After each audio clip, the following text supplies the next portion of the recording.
back, everyone, to the channel, Being a Fine Figure here, and today we are going to be taking a look at the Mcfarlane's Toys DC Multiverse Jade from the Green Lantern Corps. And again, another Green Lantern, another key member that we get to add to our Green Lantern collection that has pretty much grown from Mcfarlane Toys in the last year or so. Hopefully we'll get, maybe, I don't know, who's left to add to the collection before he loses his license. I don't know, man. Hopefully we'll get somebody soon, or I don't know, a different variation of this. Now, this being a red platinum wasn't as hard to find as I thought I would. I walked into first I couldn't find it, to be honest, and then all of a sudden it started popping up everywhere.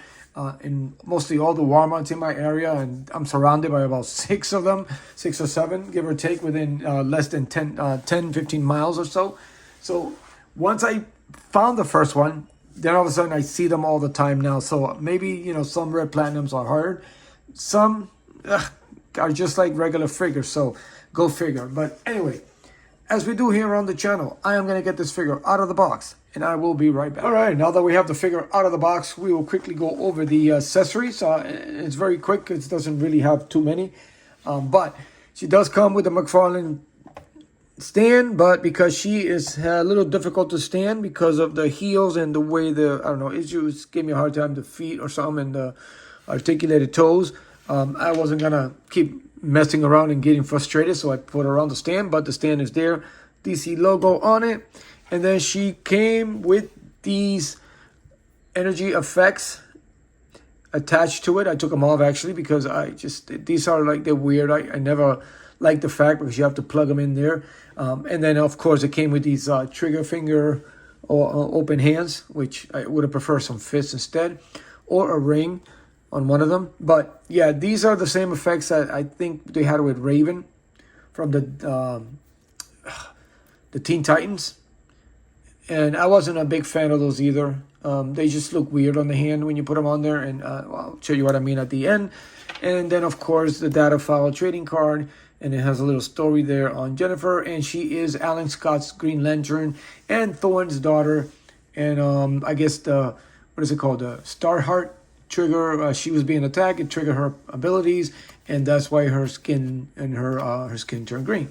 So that is that. Now, onto the figure itself. So let me remove the DC stand there, Mcfarlane stand. And here we have Jade.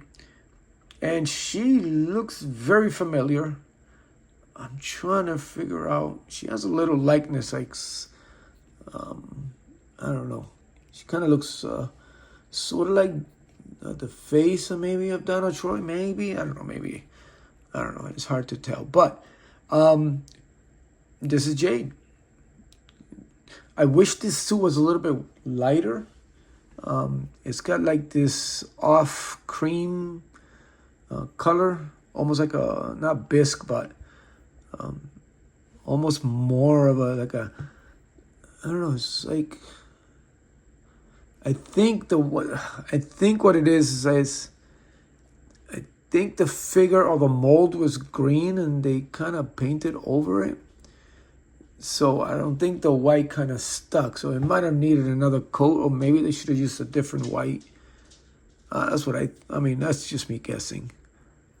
Because it just looks dark. It does look like you white over green, basically. So it has that, I don't know, it has that like, that dull, like, color on it. And again, I wish it was light. I was like white, so it will kind of fit in with the other lanterns. But I guess she's unique in her own way. And of course, we've seen this sculpt before. It's pretty much the sculpt that they used for Supergirl. But yeah, I mean, at least they got the pins right. Same color, they're not green. Yeah, I think it's the same Supergirl body sculpt. Not a big fan of these, of her shoes. I would have preferred with just them giving her boots. I have no idea she had 5-inch heels, fighting crime. And it's a pain in the ass to stand these figures. You gotta like play with the feet, and you gotta angle the bottom of them. And You know, it's just that they thin out and they're so skinny at the bottom. And they're supposed to hold up the body, which is not very proportioned. I mean, who has feet that small? And then the hands, again, I would have preferred fist and then a ring. I mean, she still uses the power ring too. But these effects, I'm never been a fan of them.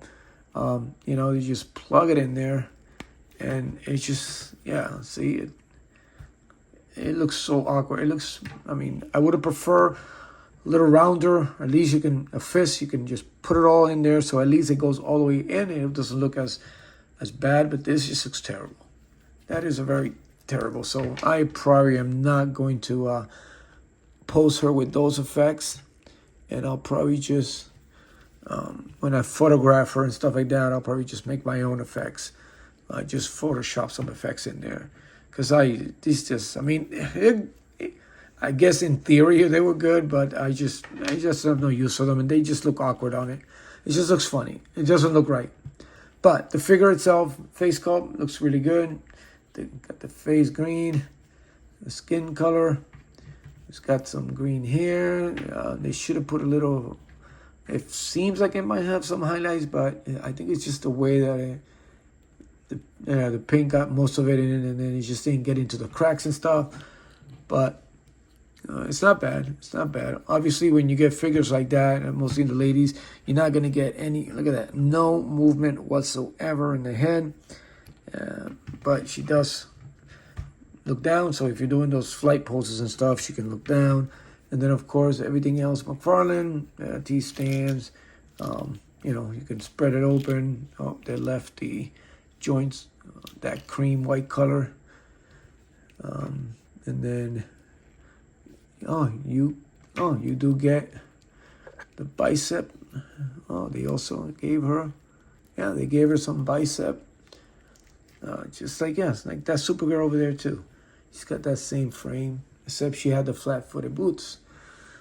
And then double pinned elbows and knees. And that's pretty good, actually. She can actually kick all the way back. Not bad. But yeah, I mean, it is Jade. It is another addition to the Green Lantern. And man, I wish we could have got a fist. It would have been cool to get a fist.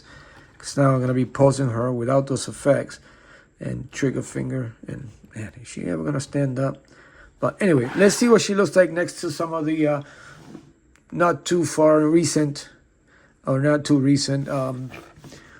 other members of the Green Lantern Corps that we have gotten from Mcfarlane in the last year or so. All right, here she is next to Guy.